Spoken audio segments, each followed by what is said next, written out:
directa.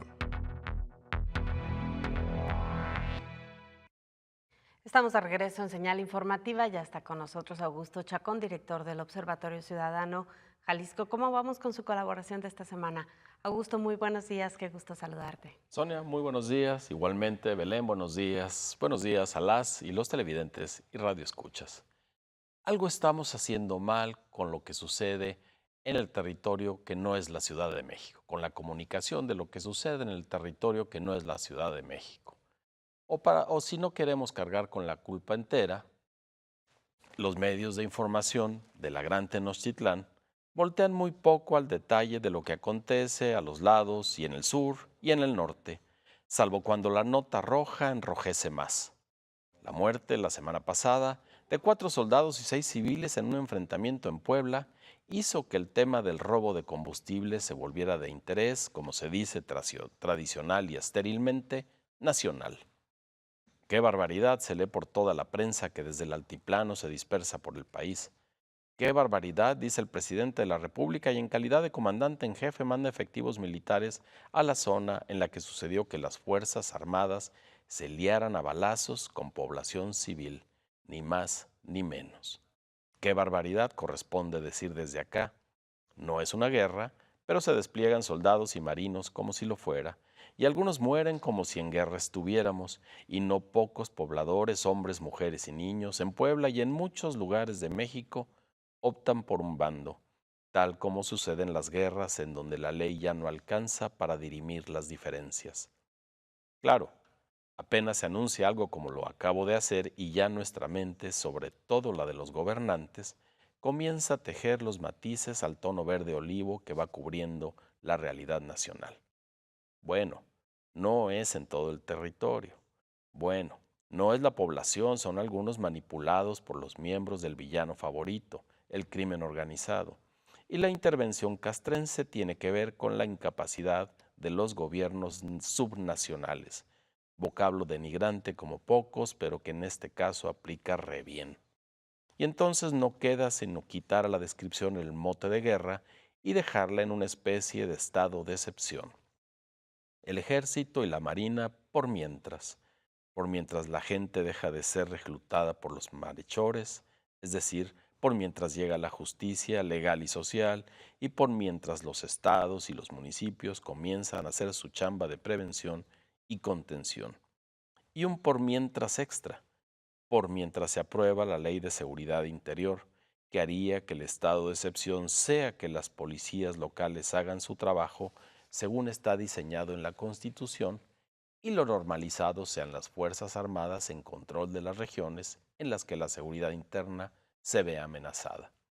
La semana pasada misma, Peña Nieto alertó a la y los gobernadores que más vale que se pongan a hacer su chamba de seguridad pública. Pero el caso es que sin la estridencia mediática y sin bajas entre militares, el robo de combustible es una pesadilla recurrente en donde quiera que haya un ducto de Pemex. Recordemos que al inicio del mandato de Felipe Calderón hubo 2 explosiones en sendos tubos, uno en Querétaro, y rápidamente el mensaje oficial aclaró que no fueron bombas, sino fallas en la extracción ilegal de gasolina, como para que dijéramos, menos mal, preferible el robo consustancial a la vida cotidiana que el añadido de actos terroristas. Recientemente en Jalisco hemos tenido problemas en la zona Valles y aún está fresca la tinta de los periódicos que dieron cuenta de fugas y fogonazo en Tlajomulco, además de las quejas airadas y la demanda Pemex del alcalde Alberto Uribe, las que por cierto no tuvieron mayor eco ni en el gobierno del estado ni en el federal, al menos no a la escala del peligro real que corren muchas personas, tampoco del poder y el dinero que esta ocupación produce a los criminales. Y respecto al asombro porque se puso en evidencia la base social de algunos bandidos, tampoco es novedad. El daño que han infligido la impunidad, la corrupción y la pérdida de confianza en las autoridades y en la ley comienza a mostrar la altísima dificultad que entraña reparar el Estado de Derecho en México. Mandar 2.500 militares a la zona de guerra, de la escaramuza, es un aviso que debemos contrastar con la inmovilidad en la que está el Sistema Nacional Anticorrupción, con la dotación de 0 pesos para el presupuesto del Programa Nacional de Prevención del Delito, con los discursos güeros de la reforma educativa, con el limitado impacto de los programas antipobreza, antihambre, con las cifras de la desigualdad que se ensanchan y con el descrédito en el que está la presidencia. Puesto así, visto así, no lo use como una medida desesperada de echar mano del ejército. Parece la única. Porque el llamado de alerta desde municipios y estados, no pocos cooptados, forzados a pactar, y otros inmiscuidos con los criminales por su talante natural, mismos rubros en los que están servidores públicos de la nómina federal, no se dio hace unos días en Puebla, no más que el primer mandatario, en lugar de atender a la gente y la pluralidad de ésta en un país tan grande y diverso, calculó que desde su oficina y la de sus amigos, con la aquiescencia de esos entes que no representan a casi nadie, los partidos, abarcaría el todo y remediaría por decreto. La estrategia quedó en exhibición, se llama hacerse de la vista gorda, tal como hizo con el saqueo practicado por varios gobernadores, para luego entrar tarde a escena y jugarse el resto a una sola movida. Pero ese resto solo existe en las mentes centralistas cuyo horizonte es sobre todo político. En el orden local todavía hay una lucha por dar con nuestras policías, con nuestras instituciones y con el capital social que a pesar de todo persiste. Bueno, al menos hasta que arrecie el periodo electoral. Nomás no perdamos de vista que cuando las Fuerzas Armadas intervengan, no tocará respirar con alivio, y no porque sean malas o sea desdeñable su acción, sino porque significará que no pudimos o no quisimos resolver con lo civil que teníamos a la mano. Muchas gracias. Augusto, hemos platicado ya muchas veces cómo pues esta situación que enfrenta el país de inseguridad no parece no tener por dónde comenzar a resolverlo, ¿no? Por donde lo observes, nos das ahora un recorrido por pues todas las cosas que pudieran considerarse confluyen en lo que está sucediendo con el tema del robo de combustible, pues que por lo que vemos se ha convertido prácticamente en un móvil equiparable a la venta de droga para los grupos de la delincuencia organizada, ¿no? Por supuesto que es equiparable, es una delincuencia organizada y de manera corporativa. Es el robo de combustible, sí, que esta alerta de la semana pasada lo pone en las primeras planas, lo pone en los titulares de los noticieros electrónicos, pero que bien sabíamos en lo local, por todo el país, que es un problema recurrente que causa muchísimo daño. Pero también está la trata de personas, pero también está la explotación, pero también está el secuestro, todo lo que el crimen organizado está abarcando, y lo más peligroso en aquellas comunidades en las que la gente se ve obligada, porque no tiene más, a ser parte del trasiego, a ser parte del consumo, a ser parte de este modo antiinstitucional de vivir. Por supuesto, que era un poco lo que sucedió en el campo, ¿no? Cuando pues el maíz se empezó a comprarse en una bicoca, mientras en el Tratado de Libre Comercio Canadá y Estados Unidos subsidian a sus productores de manera importante, que hacen a México prácticamente pues no tener condiciones para competir ni siquiera en el mercado interno. Y en otras áreas de producción, bueno, pues ¿qué empezó a suceder? Pues que para los campesinos era más rentable que sus tierras se utilizaran para la producción de droga. Claro, tienes toda la razón y curiosamente para algo que es tan cercano temporalmente, en el imaginario nos queda como en una época antediluviana. Eso era antes, cuando el pacto con los campesinos era tú siembra esto y yo te lo compro. Ahora ya no sucede eso. En buena parte están forzados, en buena parte esos campesinos están tratados como esclavos para bajar el costo de la producción y que todo sea utilidad para el crimen organizado. Así de imbricado está en el tejido social en muchas partes del país, en muchas regiones olvidadas del país, y eso es lo que complica volver al Estado de Derecho. ¿Cuál es el incentivo? ¿Y cuál es la autoridad con credibilidad aliada con los ciudadanos y las ciudadanas para llegar a romper ese círculo vicioso? Claro, porque tocas también el tema de las autoridades, ¿no? De pronto pensamos que la delincuencia tiene como única causa, o las autoridades les encanta decirlo, la pobreza, es decir, como si solamente lo que pasa con México tuviera que ver con la falta de oportunidades, cuando en realidad quizá la base de todo esto, lo que sostiene la inseguridad, pues es justamente la corrupción y la impunidad. Por supuesto, de ahí parte. La pobreza no explica la situación en la que estamos. La pobreza seguramente es una secuela de la situación en la que estamos, de no respetar las leyes, de no cumplir los mandatos, no distribuir adecuadamente la riqueza. De ahí viene la pobreza, no viene del crimen organizado, que sin dudas se basa en ese rompimiento del capital social, en esa merma del capital social, para tener una base con la cual operar. Si la presidencia de la República no ve más opción para proveernos de seguridad que la última carta, que son las Fuerzas Armadas, pensemos que en muchísimas comunidades, no solo rurales, inclusive urbanas, la única opción que tienen para poder convivir, para poder sobrevivir, es hacerse parte por omisión o por comisión de ese nuevo orden. O por obligación, porque luego también tenemos como... Por imposición. Claro.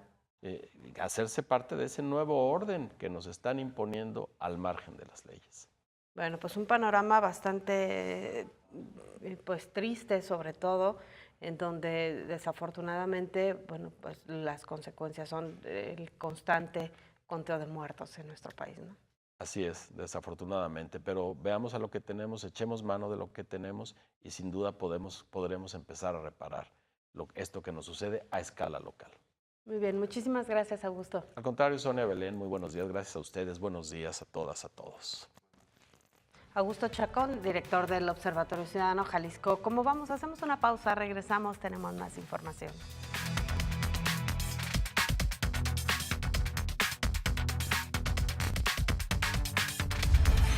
Regresamos con Señal Informativa Emisión Matutina. ¿Qué es lo que está detrás de la noticia? Eva Gollinger abre un espacio para analizar, debatir e investigar los eventos más destacados de América Latina y Estados Unidos. Entra a un territorio lleno de polémicos acontecimientos, examinados desde una amplia variedad de opiniones. Lo que no se ve a simple vista, se destapa en Detrás de la Noticia.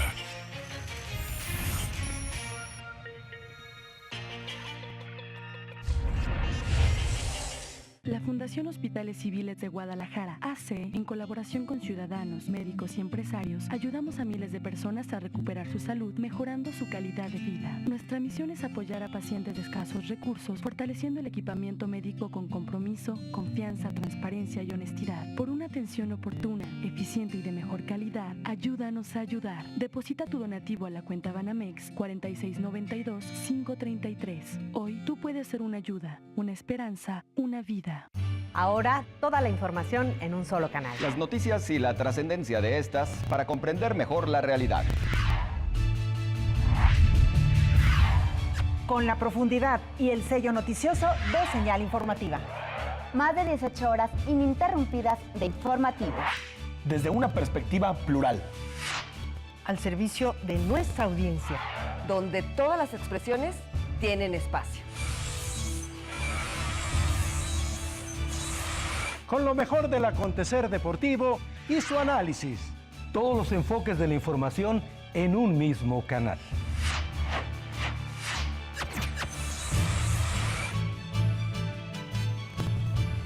...44 Noticias... ...Canal 44.2... ...en televisión abierta. Regresamos con... ...Señal Informativa Emisión Matutina...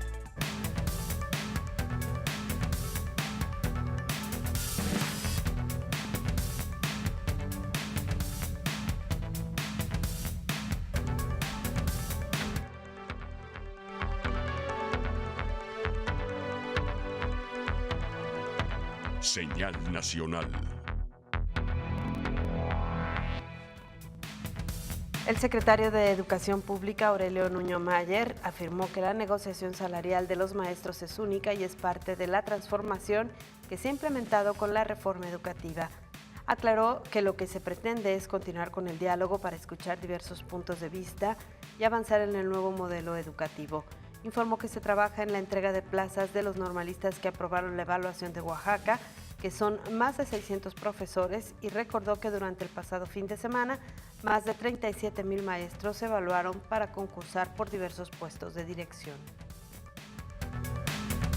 El ministro de Economía, Ildefonso Guajardo, aseguró que el país no se va a paralizar en la renegociación del Tratado de Libre Comercio.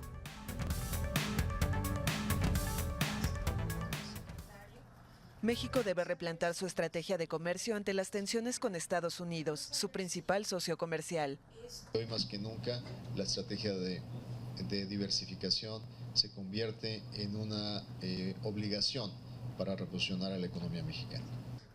En conferencia de prensa el lunes, el ministro se refirió a la próxima renegociación del tratado comercial que sostiene con Washington y Ottawa. El mensaje claro es: no vamos a paralizarnos frente al reto que tenemos en la renegociación en Washington del Tratado de América del Norte. Guajardo reiteró además el objetivo de concluir este año la modernización del acuerdo con la Unión Europea, convicción que fue respaldada por la representante de comercio del bloque. Pero claro, yo creo que en este tiempo es donde hay algunos que dudan de los beneficios del libre comercio y de un reglamento multilateral, que nosotros que queremos hacer comercio damos este señal que nosotros somos listos, nosotros queremos construir puentes, no muros. México y la Unión Europea acordaron aumentar la frecuencia de las reuniones de negociación, según confirmó la comisaria de Comercio tras la conferencia. El secretario de Agricultura, José Calzada, advirtió que si Estados Unidos impone un arancel a la exportación de azúcar, se considerará una política espejo en el mismo sentido, es decir, que aplicarán aranceles a productos estadounidenses. Calzada Rovirosa dijo que el gobierno de Donald Trump va en contra de los principios de reciprocidad comercial y aclaró que México no quiere prácticas de proteccionismo, sino de competencia justa para que subsistan y crezcan los más competitivos.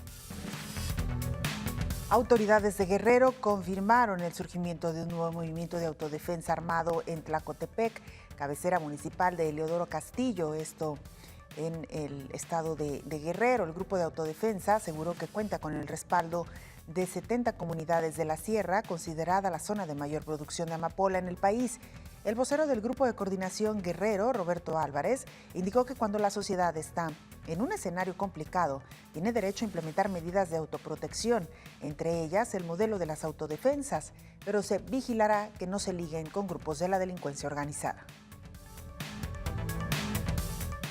La Procuraduría General de la República informó que con el fin de recabar más información que permita la localización de los 43 normalistas de Ayotzinapa desaparecidos, se realizarán sobrevuelos en comunidades aledañas al municipio de Iguala, Guerrero, en la que se usará por segunda vez la tecnología denominada Sistema LIDAR.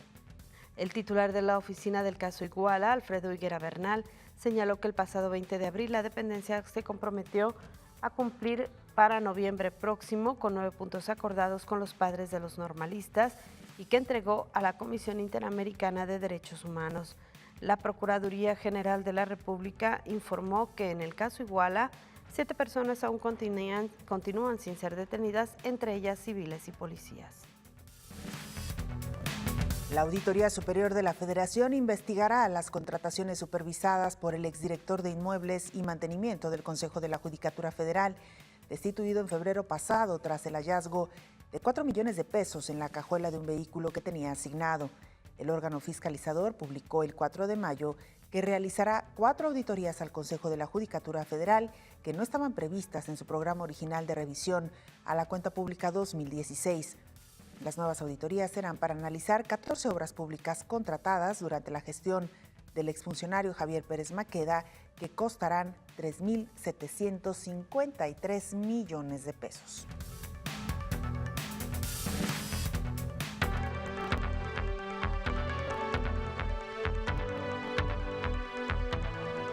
Señal internacional.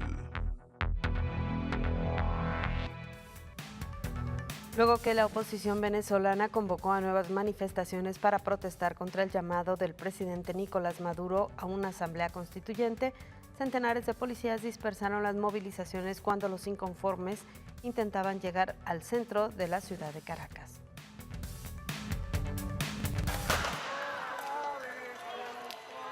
Fuerzas antimotines venezolanas impidieron el lunes con bombas lacrimógenas el avance de una marcha opositora que pretendía llegar al centro de Caracas. Inconformes encapuchados respondieron a los uniformados con piedras y cohetes explosivos. Varios han resultado heridos. Supone que por la Constitución podemos salir a defender nuestros derechos y expresar lo que realmente queremos, pero resulta que no. Si no piensas lo igual que el gobierno, realmente no puedes protestar. En el centro de la capital se concentró una multitud de seguidores del gobierno. Queremos abrirle los ojos al mundo y decirle que la revolución venezolana llegó para quedarse, llegó para cambiar. Y no nada más a Venezuela, sino al mundo, porque nosotros nos creemos un ejemplo a nivel mundial. Los contrarios al régimen rechazan la propuesta del presidente Nicolás Maduro para reformar la Constitución. La coalición opositora Mesa de la Unidad Democrática decidió ausentarse de una reunión con el gobierno para discutir la iniciativa. Denuncian que el mandatario pretende elegir los integrantes de la Asamblea Constituyente con un proceso que no garantiza el voto universal y consideran que el gobierno busca evitar elecciones libres. Su principal reclamo desde que iniciaron las protestas el 1 de abril con un saldo de 36 muertos. Los presidentes de Argentina e Italia, Mauricio Macri y Sergio Mattarella, expresaron su confianza al alcanzar un acuerdo entre la Unión Europea y el Mercosur.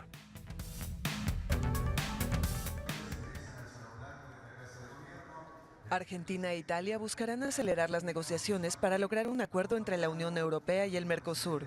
Así lo expresaron el lunes los presidentes Mauricio Macri y Sergio Mattarella, reunidos en Buenos Aires durante una visita oficial. Con el presidente Macri hablamos de la importancia de la futura colaboración entre el Mercosur y la Unión Europea. Esta colaboración que aquí en Buenos Aires continuó hace un mes en la última ronda de negociaciones y terminó de manera positiva sobre la resolución de la posibilidad de un acuerdo muy importante. La colaboración entre ambos bloques representaría un mercado de 700 millones de personas. Hay más de 50 pequeñas y medianas empresas que ya están haciendo acuerdos específicos con empresas argentinas. En este sueño de ayudarnos a crecer, de reducir la pobreza y de agregarle valor a las valiosas materias primas que tenemos y que producimos en este país. La economía argentina, la tercera en la región, está en recesión con una caída del consumo, la producción y una inflación que en 2016 superó el 40%, mientras el Fondo Monetario Internacional proyecta 26,5% para este año.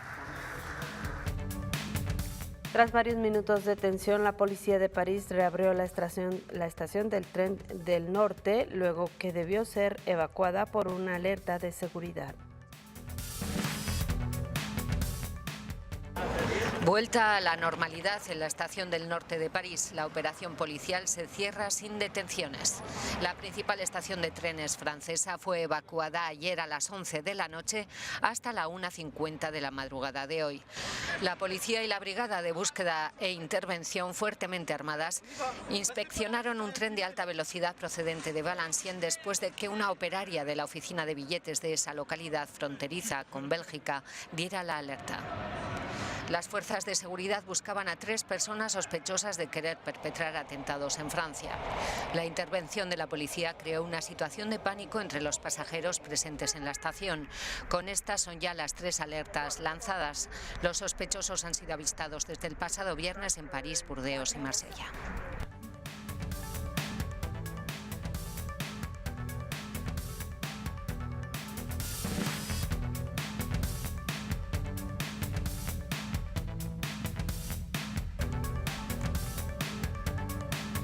El ex primer ministro de Francia, Manuel Valls, anunció que será el candidato de la mayoría presidencial en las parlamentarias de junio próximo.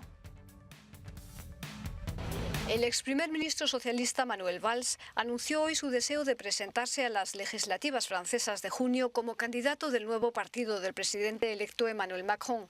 El que fuera primer ministro del presidente saliente François Hollande considera que el actual partido socialista no tiene futuro. En una entrevista radiofónica, Valls explicó las razones de su decisión.